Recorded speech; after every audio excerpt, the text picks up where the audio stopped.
The Battle of the Yarmuk, also spelled Yarmuk, was a major battle between the army of the Byzantine Empire and the Arab Muslim forces of the Rashidun Caliphate. The battle consisted of a series of engagements that lasted for 6 days in August 636, near the Yarmuk River, also called the Hiermyces River, along what are now the borders of Syria, Jordan and Syria-Israel, southeast of the Sea of Galilee. The result of the battle was a decisive Muslim victory that ended Roman rule in Syria after about 7 centuries. The Battle of the Yarmuk is regarded as one of the most decisive battles in military history, 4-5, and it marked the first great wave of early Muslim conquests after the death of the Islamic prophet Muhammad, heralding the rapid advance of Islam into the then Christian/Roman Levant. To check the Arab advance and to recover lost territory, Emperor Heraclius had sent a massive expedition to the Levant in May 636. As the Byzantine army approached, the Arabs tactically withdrew from Syria and regrouped all their forces at the Yarmuk plains close to the Arabian Peninsula, where they were reinforced, and defeated the numerically superior Byzantine army. The battle is widely regarded to be Khalid ibn al-Walid's greatest military victory, and to have cemented his reputation as one of the greatest tacticians and cavalry commanders in history. 6. Background. Further information: Muslim conquest of the Levant. In 610, during the Byzantine, Sasanian War of 602 to 628, Heraclius became the emperor of the Byzantine Empire. 7. After overthrowing Phocas. Meanwhile, the Sasanian Empire conquered Mesopotamia, and in 611 they overran Syria and entered Anatolia, occupying Caesarea Mazaka, now Kayseri, Turkey. In 612, Heraclius managed to expel the Persians from Anatolia, but was decisively defeated in 613 when he launched a major offensive in Syria against the Persians. 8. Over the following decade, the Persians were able to conquer Palestine and Egypt. Meanwhile, Heraclius prepared for a counterattack and rebuilt his army. In 622, Heraclius finally launched his offensive. 9. After his overwhelming victories over the Persians and their allies in the Caucasus and Armenia, Heraclius launched a winter offensive against the Persians in Mesopotamia in 627, winning a decisive victory at the Battle of Nineveh, thus threatening the Persian capital city of Ctesiphon.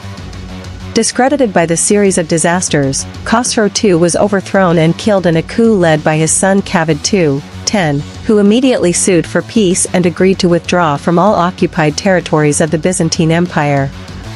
Heraclius restored the True Cross to Jerusalem with a majestic ceremony in 629. 11.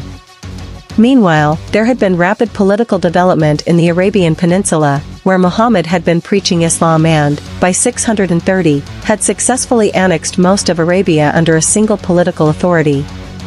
When Muhammad died in June 632, Abu Bakr was chosen as caliph and his political successor. Troubles emerged soon after Abu Bakr's succession, and several Arab tribes openly revolted against him. He declared war against the rebels.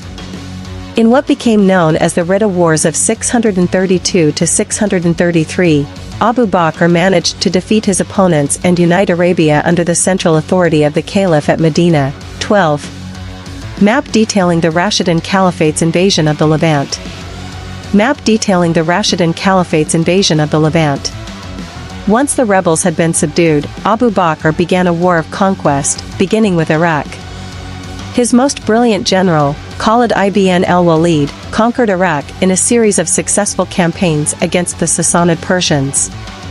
Abu Bakr's confidence grew, and once Khalid had established his stronghold in Iraq, Abu Bakr issued a call to arms for the invasion of Syria in February 634. 13. The Muslim invasion of Syria was a series of carefully planned and well-coordinated military operations, which employed strategy, instead of pure strength, to deal with the Byzantine defensive measures. 14. The Muslim armies, however, soon proved to be too small to handle the Byzantine response, and their commanders called for reinforcements. Khalid was sent by Abu Bakr from Iraq to Syria with reinforcements and to lead the invasion. In July, the Byzantines were decisively defeated at Ajnadain. Damascus fell in September, followed by the Battle of Fal, in which the last significant garrison of Palestine was routed. 15. After Abu Bakr died in 634, his successor, Umar, was determined to continue the caliphate's expansion deeper into Syria. 16. Though previous campaigns led by Khalid had been successful, he was replaced by Abu Ubaidah. Having secured southern Palestine, Muslim forces now advanced up the trade route, and Tiberias and Baalbek fell without much struggle and conquered Emesa early in 636. The Muslims then continued their conquest across the Levant. Byzantine counterattack. Having seized Emesa, the Muslims were just a march away from Aleppo, a Byzantine stronghold, and Antioch, where Heraclius resided. Seriously alarmed by the series of setbacks, Heraclius prepared for a counterattack to reacquire the lost regions. 18-19. In 635 Yazdijerd III, the Emperor of Persia, sought an alliance with the Byzantine Emperor. Heraclius married off his daughter, according to traditions, his granddaughter, Menion, to Yazdijerd III, to cement the alliance. While Heraclius prepared for a major offensive in the Levant, Yazdijerd was to mount a simultaneous counterattack in Iraq, in what was meant to be a well-coordinated effort. When Heraclius launched his offensive in May 636, Yazdijerd could not coordinate with the maneuver, probably owing to the exhausted condition of his government, and what would have been a decisive plan missed the mark. 20. Map of Muslim and Byzantine troop movement prior to Yarmuk. Muslim and Byzantine troop movements before the battle. Modern countries indicated. Byzantine preparations began in late 635, and by May 636, Heraclius had a large force concentrated at Antioch in northern Syria.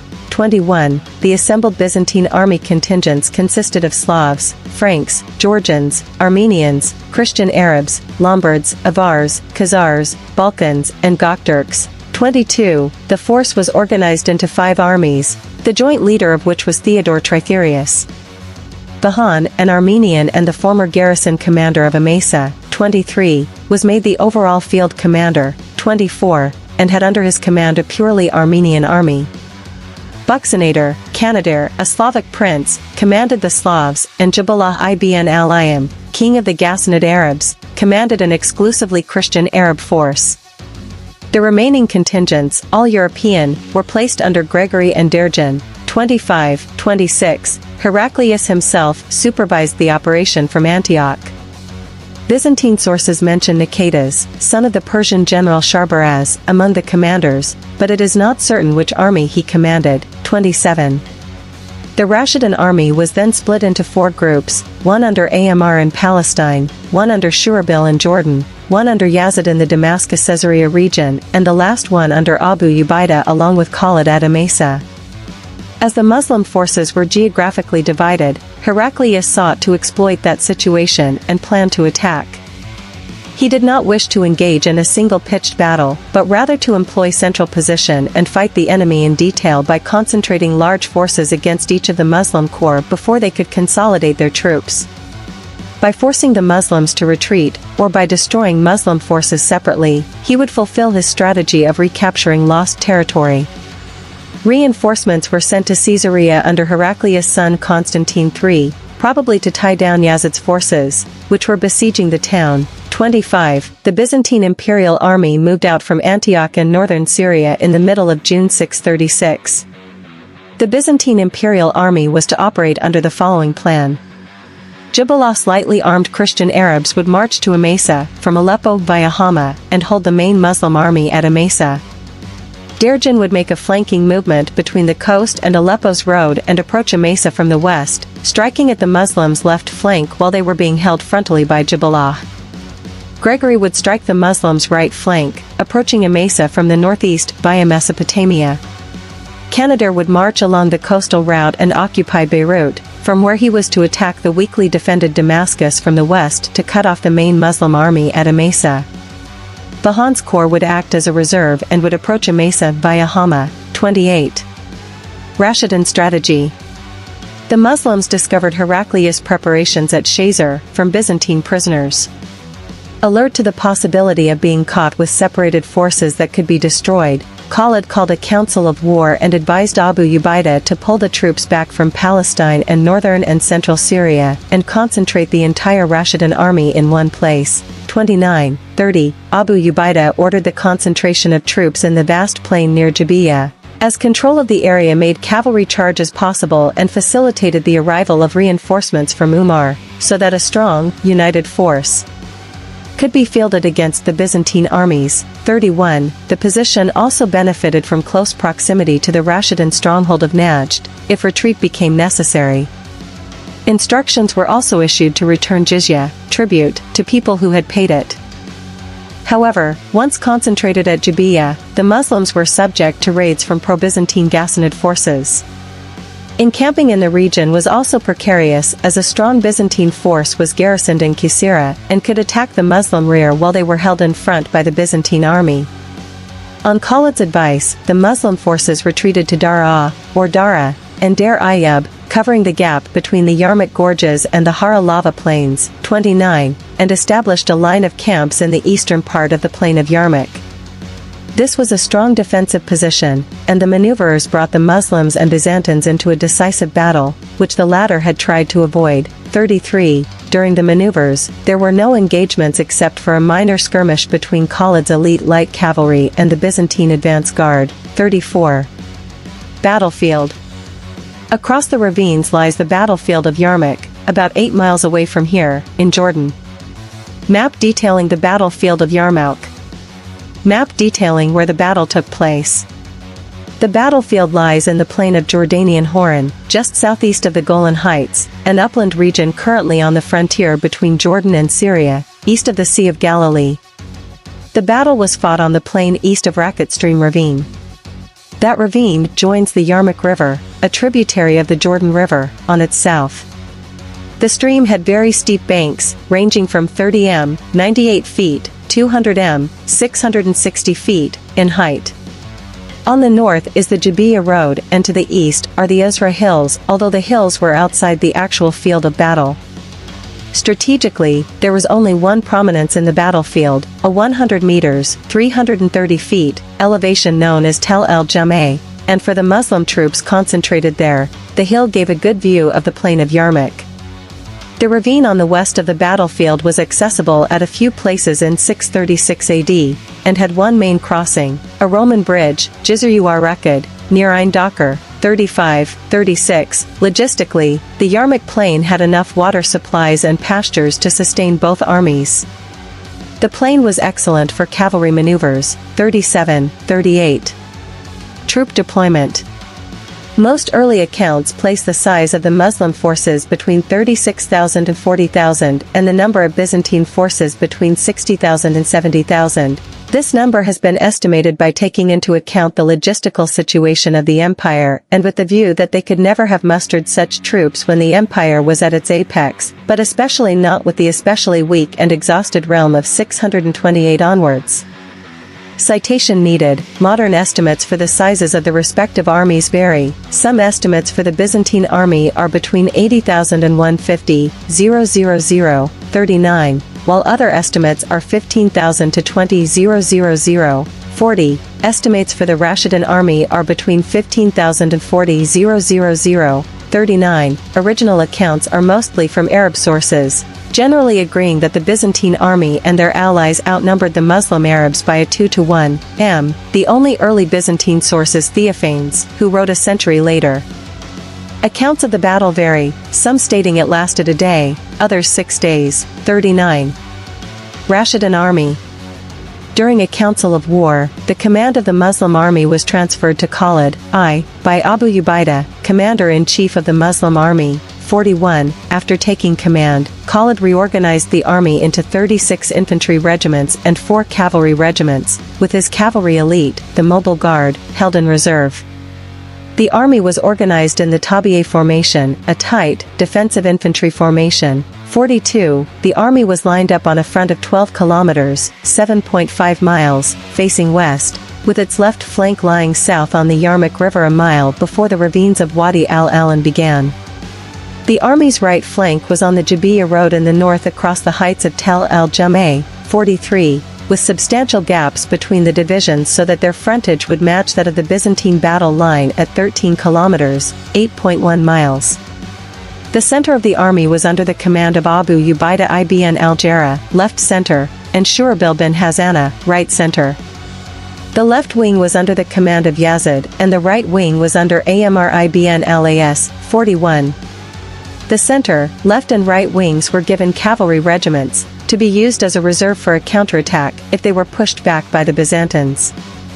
Behind the center stood the mobile guard under the personal command of Khalid. If Khalid was too occupied in leading the general army, Darar ibn al-Azwar would command the mobile guard.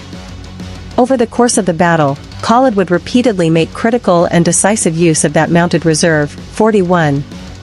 Khalid sent out several scouts to keep the Byzantines under observation, 44. In late July, Vahan sent Jabalah with his lightly armored Christian Arab forces to reconnoiter in force, but they were repulsed by the mobile guard.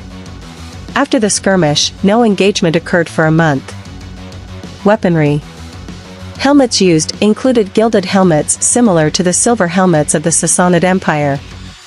Mail was commonly used to protect the face, neck, and cheeks as an aventail from the helmet or as a mail coif. Heavy leather sandals, as well as Roman-type sandal boots, were also typical of the early Muslim soldiers. 46. Armor included hardened leather scale or lamellar armor and mail armor. Infantry soldiers were more heavily armored than horsemen. Large wooden or wickerwork shields were used.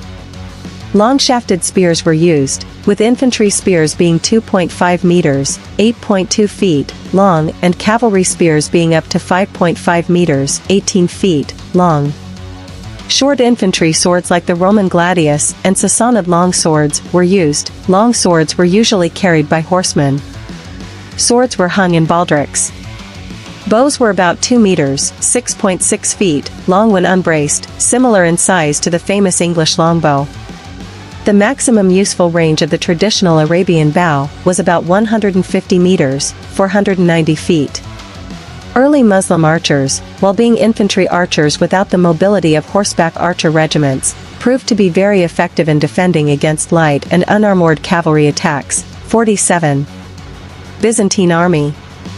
A few days after the Muslims encamped at the Yarmuk plain, the Byzantine army, preceded by the lightly armed Ghassanids of Jabalah, moved forward and established strongly fortified camps just north of the Wadi Uarakad. 48. J.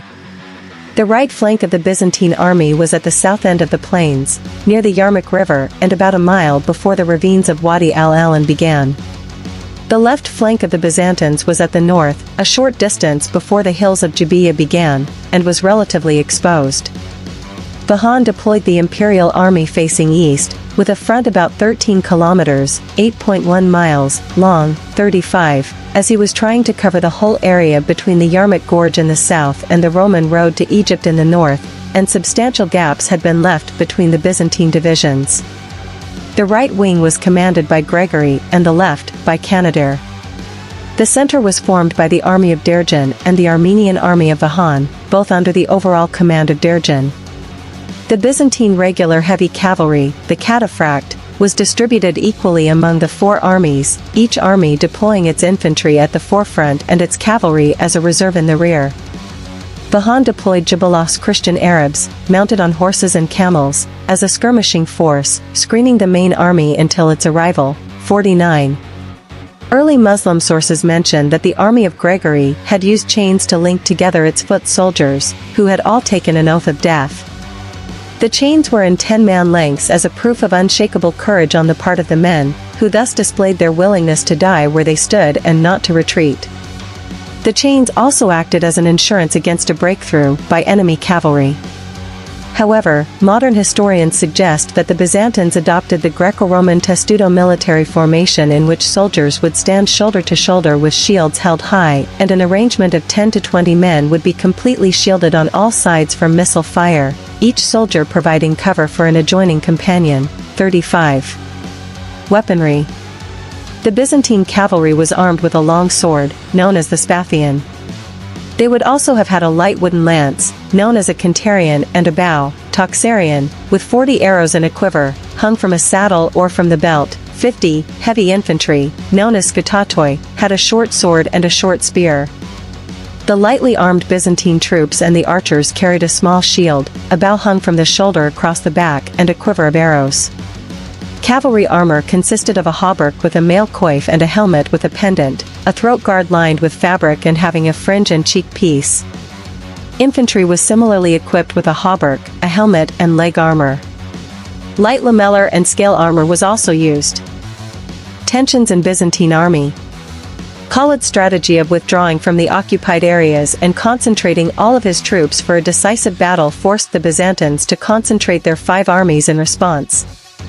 The Byzantines had for centuries avoided engaging in large-scale decisive battles, and the concentration of their forces created logistical strains, for which the empire was ill-prepared. 33-52. Damascus was the closest logistical base, but Mansur, leader of Damascus, could not fully supply the massive Byzantine army that was gathered at the Yarmuk plain. Several clashes were reported with local citizens over supply requisition, as summer was at an end and there was a decline of pasturage. Greek court sources accused Vahan of treason for his disobedience to Heraclius' command not to engage in large-scale battle with Arabs. Given the massing of the Muslim armies at Yarmuk, however, Vahan had little choice but to respond in kind. Relations between the various Byzantine commanders were also fraught with tension. There was a struggle for power between Trithurios and Vahan, Jaragis, and Canatir, Buxanator. 53. Jabalah, the Christian Arab leader, was largely ignored, to the detriment of the Byzantines, given his knowledge of the local terrain. An atmosphere of mistrust thus existed between the Romans, Armenians, and Arabs. Long-standing ecclesiastical feuds between the Monophysite and Chalcedonian factions, of negligible direct impact, certainly inflamed underlying tensions. The effect of the feuds was decreased coordination and planning, one of the reasons for the catastrophic Byzantine defeat. 54. Battle. The battle lines of the Muslims and the Byzantines were divided into 4 sections: the left wing, the left center, the right center, and the right wing. Note that the descriptions of the Muslim and the Byzantine battle lines are exactly each other's opposite. The Muslim right wing faced the Byzantine left wing, see image, N. Map detailing the respective troop deployment before the battle. Troop deployment. Muslim army. Byzantine army. Vahan was instructed by Heraclius not to engage in battle until all avenues of diplomacy had been explored. 55. Probably because Yazdijerd III's forces were not yet ready for the offensive in Iraq. Accordingly, Vahan sent Gregory and then Jabalah to negotiate, but their efforts proved futile. Before the battle, on Vahan's invitation, Khalid came to negotiate peace, with a similar end. The negotiations delayed the battles for a month. 35. On the other hand, Umar, whose forces at Qadisiyah were threatened with confronting the Sassanid armies, ordered Sa'd ibn Abi Waqqas to enter negotiations with the Persians, and to send emissaries to Yazdijerd III and his commander Rostam Farrukhzad, apparently inviting them to Islam. That was most probably the delaying tactic employed by Umar on the Persian front. 56. Meanwhile, he sent reinforcements, 35, of 6,000 troops, mostly from Yemen, to Khalid. The force included 1,000 Sahaba, companions of Muhammad, among whom were 100 veterans of the Battle of Badr, the first battle in Islamic history, and included citizens of the highest rank, such as Zubair ibn al-Awwam, Abu Sufyan, and his wife Hind bint Abah. 57.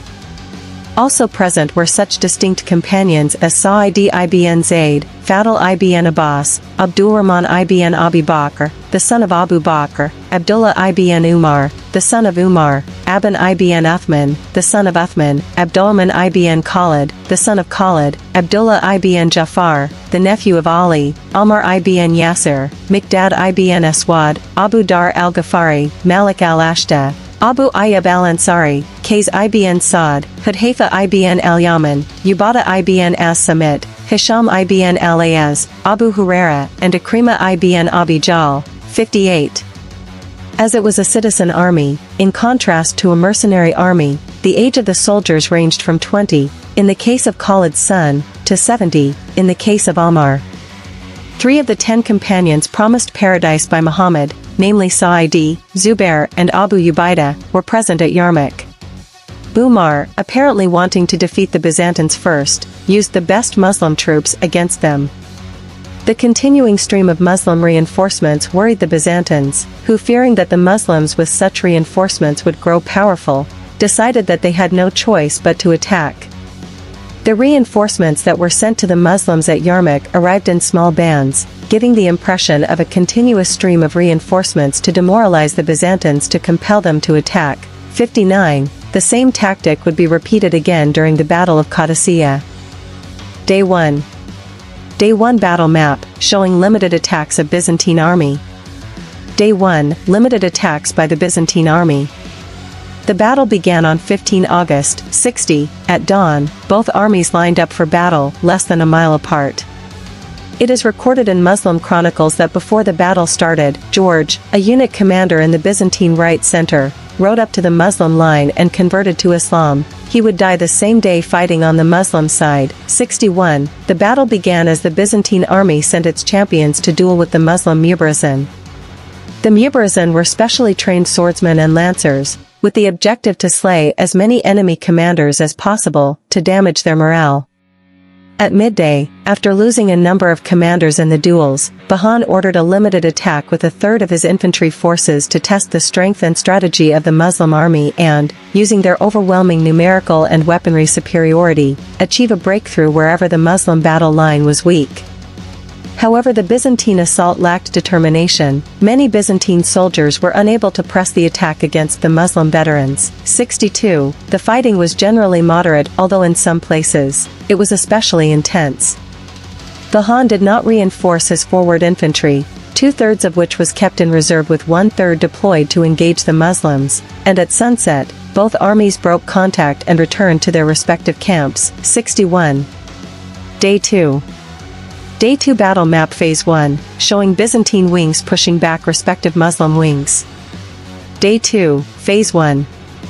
Day 2 battle map phase 2, showing Khalid's flanking attack on Byzantine left flank with his mobile guard. Day 2, phase 2. Day 2 battle map phase 3, showing Khalid's flanking attack on Byzantine right flank with his mobile guard. Day 2, phase 3. Phase 1, on August 16, Bahan decided in a council of war to launch his attack just before dawn, to catch the Muslim force unprepared as they conducted their morning prayers. He planned to engage his 2 central armies with the Muslim center in an effort to stall them, while the main thrusts would be against the wings of the Muslim army, which would then be driven away from the battlefield or pushed towards the center. 61. 63. To observe the battlefield, Bahan had a large pavilion built behind his right wing with an Armenian bodyguard force. He ordered the army to prepare for the surprise attack. However, Khalid had prepared for such a contingency by placing a strong outpost line in front during the night to counter surprises, which gave the Muslims time to prepare for battle. At the center, the Byzantines did not press hard, intending to pin down the Muslim center corps in their position and preventing them from aiding the Muslim army in other areas. Thus the center remained stable, but on the wings, the situation was different. Kanadir, commanding the Byzantine left flank, which consisted of mainly Slavs, attacked in force, and the Muslim infantry on the right flank had to retreat. Amr, the Muslim right-wing commander, ordered his cavalry regiment to counterattack, which neutralized the Byzantine advance and stabilized the battle line on the right for some time, but the Byzantine numerical superiority caused them to retreat towards the Muslim base camp. 64. Phase 2, Khalid, aware of the situation at the wings, ordered the cavalry of the right wing to attack the northern flank of the Byzantine left wing, while he with his mobile guard attacked the southern flank of the Byzantine left wing, and the Muslim right-wing infantry attacked from the front. The three-pronged attack forced the Byzantine left wing to abandon the Muslim positions they had gained on, and Amr regained his lost ground and started reorganizing his corps for another round. 64. The situation on the Muslim left wing, which Yazid commanded, was considerably more serious. The Muslim right wing enjoyed assistance from the mobile guard but not the left wing, and the numerical advantage the Byzantines enjoyed caused the Muslim positions to be overrun, with soldiers retreating towards base camps. 57. There, the Byzantines had broken through the core. The testudo formation that Gregory's army had adopted moved slowly, but also had a good defense. Yazid used his cavalry regiment to counterattack, but was repulsed. Despite stiff resistance, the warriors of Yazid on the left flank finally fell back to their camps, and for a moment Bahan's plan appeared to be succeeding. The center of the Muslim army was pinned down, and its flanks had been pushed back. However, neither flank had broken, though morale was severely damaged. 65. The retreating Muslim army was met by the ferocious Arab women in the camps. 57. Led by Hind, the Muslim women dismantled their tents, and armed with tent poles, charged at their husbands and fellow men singing an improvised song from the Battle of Uhud, which then had been directed against the Muslims.